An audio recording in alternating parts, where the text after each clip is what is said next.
നമസ്കാരം, എല്ലാവർക്കും രശ്മി സാരി റെസിപ്പീസിലേക്ക് സ്വാഗതം. ഇന്ന് നമുക്ക് സദ്യയിലെ നുറുക്കുപ്പേരി എങ്ങനെയാണ് പെട്ടെന്ന് വീട്ടിൽ തയ്യാറാക്കിയെടുക്കാൻ നോക്കാം. വെറും ഒരു 10 മിനിറ്റിൻ്റെ ആവശ്യമുള്ളൂ. അതിൻ്റെ ഉള്ളിൽ തന്നെ നമുക്ക് പെർഫെക്റ്റ് ആയിട്ട് തന്നെ ഈ കായ വറുത്തെടുക്കാം. അതിന് വേണ്ടിയിട്ട് ഞാനിവിടെ 1 കിലോ നല്ല മൂത്ത പച്ച നേന്ത്രക്കായ എടുത്തിട്ടുണ്ട്. ഇനി ഇതിൻ്റെ തോലൊന്ന് പൊളിച്ച് കളയണം. അതിന് വേണ്ടിയിട്ട് 2 ഭാഗം ഇതേപോലെ ഒന്ന് കട്ട് ചെയ്ത് കളയാം. എന്നിട്ട് അതിൻ്റെ തോല് മാത്രം മുറിയുന്ന രീതിയിൽ കത്തി കൊണ്ടൊന്ന് വരഞ്ഞു കൊടുത്തിട്ട് കൈ കൊണ്ട് പതുക്കി ഒന്ന് ഇതേപോലെ തോലൊന്ന് തിക്കി പൊളിച്ച് കളഞ്ഞാൽ മതി.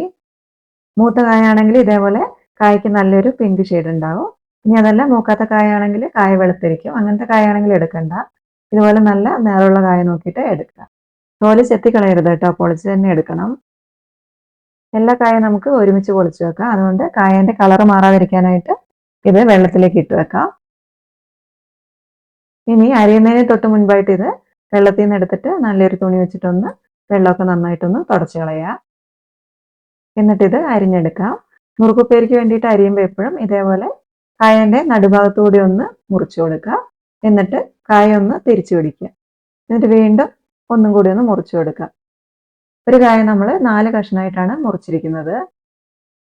ഇനി ഇത് ചെറിയ കഷ്ണങ്ങളാക്കിയിട്ട് മുറിച്ചെടുക്കാം. നമ്മൾ സാധാരണ മുഴുവൻ ചിപ്സ് ഉണ്ടാക്കുന്നതിനേക്കാളും കുറച്ചും കൂടെ കട്ടി കൂട്ടിയിട്ടാണ് അരിഞ്ഞിരിക്കുന്നത്. ഈ ഒരു വലുപ്പത്തിൽ, ഒരു 1/4 സെൻറ്റിമീറ്ററിൻ്റെ പകുതി വലുപ്പത്തിൽ. ഇതേപോലെ ബാക്കിയുള്ള എല്ലാ കായും നമുക്ക് അരിഞ്ഞെടുക്കാം. ഇത് നമുക്ക് അരിഞ്ഞെടുക്കാൻ ബുദ്ധിമുട്ടാണെന്ന് തോന്നുമെങ്കിലും അരിയുമ്പോൾ വളരെ സിമ്പിളാണ്. പെട്ടെന്ന് തന്നെ നമുക്ക് ഒരേപോലെ ഒരേ കനത്തിൽ അരിഞ്ഞെടുക്കാനായിട്ട് പറ്റും. മുഴുവൻ കായ ഒരുമിച്ച് അരിഞ്ഞു വെക്കുക. എന്നിട്ട് 1-2 ബാച്ചായിട്ട് പെട്ടെന്ന് തന്നെ ഉണ്ടാക്കിയെടുക്കാം. കായൻ്റെ കളറൊന്നും മാറുമൊന്നുമില്ല. ആദ്യം കായ വറുക്കുന്നതിന് മുൻപായിട്ട് വറുത്ത് കഴിഞ്ഞതിന് ശേഷം അതിലേക്ക് തളിക്കാനുള്ള ഉപ്പ് വെള്ളം ഒന്ന് റെഡിയാക്കി വെക്കണം. ഒരു പാത്രത്തിലേക്ക് 1/2 ടേബിൾ സ്പൂൺ ഉപ്പ് എടുത്തിട്ടുണ്ട്. ഇതിലേക്ക് 1/4 കപ്പ് വെള്ളം ഒഴിച്ചിട്ടൊന്ന് കലക്കി വെക്കാം.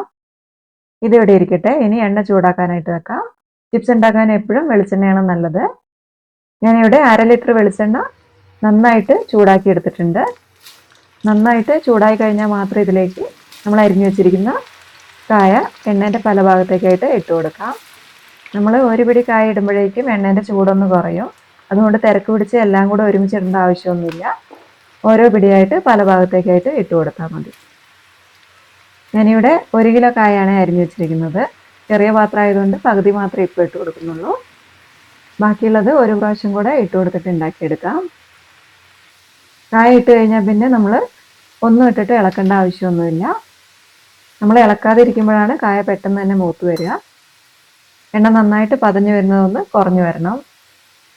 ഒരു 3 മിനിറ്റ് കഴിയുമ്പോൾ കായ എല്ലാം കൂടെ ഇതേപോലെ ഒരുമിച്ചിരിക്കുന്നത് കാണാം. ഈ ഒരു സമയത്ത് പതുക്കെ ഇതേപോലെ ഒരു അരിപ്പ് തവി വെച്ചിട്ട് നമുക്ക് ഇതൊന്ന് വേറെ വേറെ ആക്കി ഇട്ട് കൊടുക്കാം. ഇതേവരെ തീ കുറച്ച് വെച്ചിട്ടൊന്നുമില്ല കേട്ടോ, ഫുൾ ഫ്ലെയിമിൽ തന്നെയാണ് ഇരിക്കുന്നത്. ഇടയ്ക്കൊന്ന് കോരി മറിച്ചിട്ട് കൊടുത്താൽ മതി.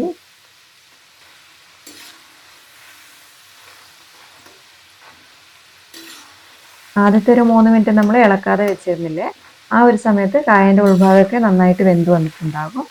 ഇനി ആ വെന്ത് വന്നിരിക്കുന്ന കായ ഒന്നും കൂടി ഒന്ന് മൊരിഞ്ഞു വരാനുണ്ട്. അതിന് വേണ്ടിയിട്ടാണ് നമ്മളിപ്പോൾ ഇതൊന്ന് ബാക്കിയും കൂടെ വറുത്ത് പോരുന്നത്. ഇപ്പോൾ മൊത്തത്തിലൊരു 5 മിനിറ്റ് ആയിട്ടുണ്ട്. കായ ഏകദേശം ആയി തുടങ്ങിയിട്ടുണ്ട്. നമ്മൾ ഇതേപോലെ എണ്ണയിൽ നിന്ന് ഇങ്ങനെ കോരിയിടുമ്പോൾ അതിൻ്റെ ശബ്ദമൊക്കെ മാറി തുടങ്ങുന്നുണ്ട്.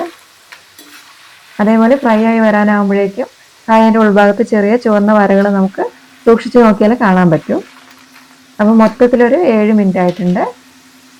കായ എല്ലാം നന്നായിട്ട് ഫ്രൈ ആയി വന്നിട്ടുണ്ട്. നമുക്കിത് എണ്ണയിൽ നിന്ന് കോരി മാറ്റാം. ഇതേവരെ ഫ്ലെയിം കുറച്ചൊന്നും വെച്ചിട്ടില്ല കേട്ടോ, ഫുൾ ഫ്ലെയിമിൽ തന്നെയാണ് ഇരിക്കുന്നത്. ഇനി ഒരു അരിപ്പ് തവി വെച്ചിട്ട് എണ്ണയൊന്ന് പതുക്കെ കുടഞ്ഞു വന്നിട്ട് നമുക്കൊരു സ്ട്രെയിനറിലേക്ക് ടിഷ്യൂ പേപ്പർ വെച്ചിട്ട് അതിലേക്ക് കോരിയെടുക്കാം. മൊത്തം അരിഞ്ഞു വെച്ച കായയിൽ പകുതി നമ്മളിപ്പോൾ വറുത്ത് കോരിയിട്ടുണ്ട്. ഇനി ബാക്കിയുള്ളതും കൂടെ വറുത്ത് കോരണം.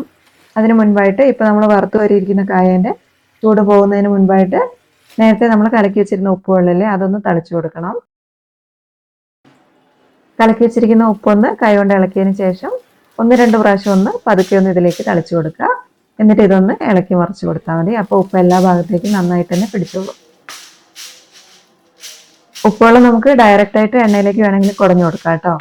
ചിപ്സ് കോരാനാവുന്ന സമയത്ത് അതിലേക്ക് കുറച്ച് ഉപ്പുവെള്ളം ഒന്ന് കൈ കൊണ്ടൊന്ന് കുടഞ്ഞു കൊടുക്കുക. എന്നിട്ട് ആ വെള്ളത്തിന്റെ പൊട്ടലൊക്കെ അങ്ങ് മാറിക്കഴിയുമ്പോൾ നമുക്ക് എണ്ണയിൽ നിന്ന് കോരിയെടുത്താലും മതി. ബാക്കിയുള്ള കായം കൂടെ ഞാൻ എണ്ണയിലേക്ക് ഇട്ട് കൊടുക്കുകയാണ്. ഒരു 2 മിനിറ്റ് ഇത് ഇളക്കാതെ വെക്കണം. എണ്ണേൻ്റെ പതയൊക്കെ ഒന്ന് ഒതുങ്ങി കഴിയുമ്പോൾ പതുക്കെ ഒന്ന് എല്ലാം ഒന്ന് സെപ്പറേറ്റ് ആക്കി ഇട്ട് കൊടുത്താൽ മതി. വീണ്ടും ഒരു 5 മിനിറ്റും കൂടെ ഇടയ്ക്കൊന്ന് ഇളക്കി കൊടുത്തിട്ട് ഫ്രൈ ചെയ്ത് കോരിയെടുക്കാം. ഇതിലേക്കും നേരത്തെ പറഞ്ഞതുപോലെ ചൂട് പോകുന്നതിന് മുൻപായിട്ട് കുറച്ച് ഉപ്പുവെള്ളം ഒന്ന് കുടഞ്ഞു കൊടുക്കണം. ഇപ്പോൾ മൊത്തം ചിപ്സും നമ്മളിവിടെ ഉണ്ടാക്കിയെടുത്തിട്ടുണ്ട്. വേറെ ഒരു 10 മിനിറ്റിനുള്ളിൽ തന്നെ നമുക്ക് ഇതേപോലെ എളുപ്പത്തിൽ തന്നെ കായ ഉപ്പേരി ഉണ്ടാക്കിയെടുക്കാം. അപ്പോൾ ഈ ഓണത്തിന് എല്ലാവരും ഈ ഒരു രീതിയിൽ കായ ഉപ്പേരി ഒന്ന് ഉണ്ടാക്കി നോക്കണം. എന്നിട്ട് നിങ്ങൾക്ക് ഇഷ്ടമാവുകയാണെങ്കിൽ നിങ്ങളുടെ അഭിപ്രായം ഒന്ന് താഴെ എഴുതണേ. അതേപോലെ തന്നെ ഈ വീഡിയോ ഒന്ന് ലൈക്ക് ഷെയറും കൂടെ ചെയ്യണം. കൂടെ തന്നെ ചാനൽ ഒന്ന് സബ്സ്ക്രൈബ് ചെയ്തിട്ട് സപ്പോർട്ടും കൂടെ ചെയ്യണേ. അപ്പോൾ ഇതേപോലെയുള്ള സിമ്പിളായിട്ടുള്ള നല്ല റെസിപ്പീസുമായിട്ട് വീണ്ടും കാണുന്നത് വരെ നന്ദി.